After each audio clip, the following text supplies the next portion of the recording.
Here we have a 1994 Hunter Comfort Breeze sealing the fan in the antique brass.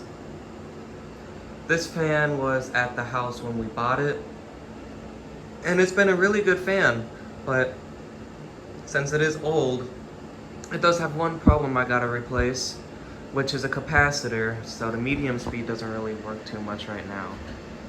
But this fan is in the antique brass finish with the flower shades. 3 of them, 2 pull chains, one for the fan. This one's for the light, this one's for a fan.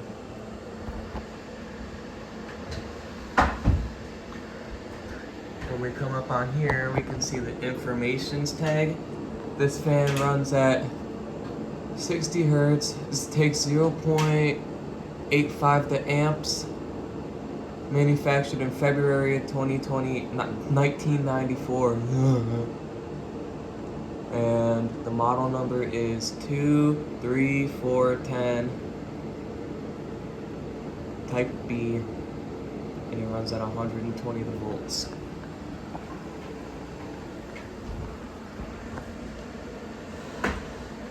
Now, let's start this fan on the low.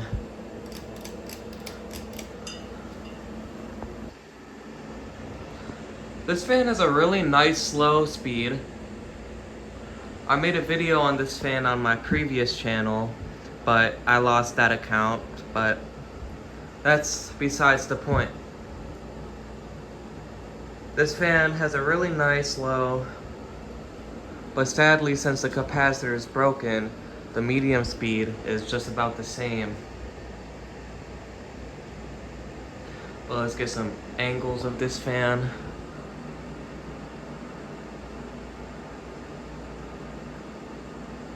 I really like the design of this fan. This fan really is like the centerpiece to this dining room area.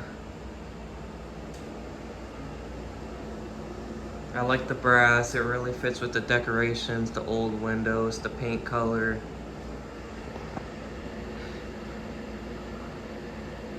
And I could feel air coming from it even though the AC's on, so it's circulating the cool air around the room. This is what it looks like from the staircase. This is what it looks like from above. Up close.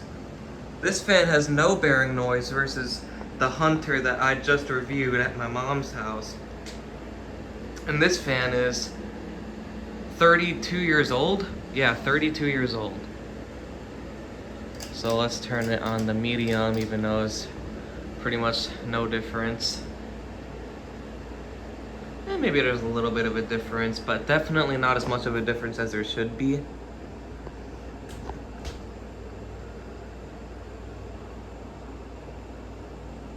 But still blowing the same amount of air. There's no wobble to the fan, and after I turn the fan off, we'll see the pitch and everything again. I forgot to mention that, but we're gonna turn it on to high speed now. Now I can feel a bunch more air over here.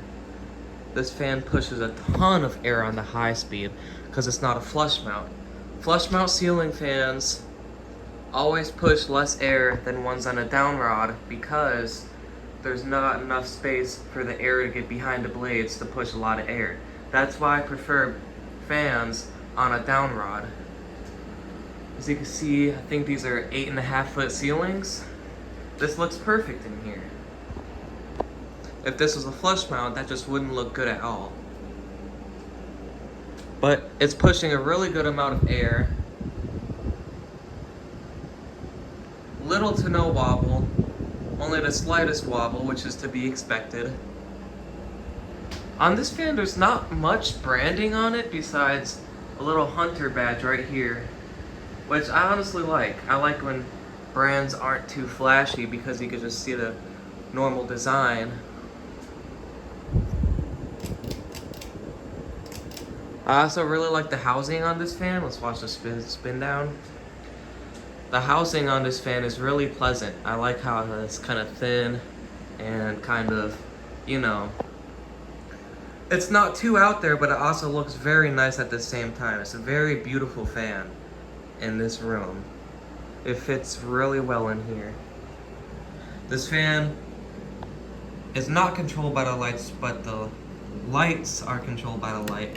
So you can't control the speed by the switch, but you can control the dimness of the lights. We gotta put different lights in here. This was just temporary. But you can control the dimness, but you can't control the speed. The speed is only controlled by the pull chain. The pitch on these blades is decent. I feel like they could probably be pitched a little bit more. But I don't know, because it pushes a good amount of air. And then we do have the reversible switch on here. The blades are in a nice oaky finish. Let's turn it on the high again one more time to see the spin up to the high speed, which is pretty quick. So that means the motor in this fan is a pretty good motor too, even though it's only pulling 0.85 the amps. But that is the Hunter Comfort the Breeze ceiling fan. Let's watch the spin down, and I'll see you guys on the next one.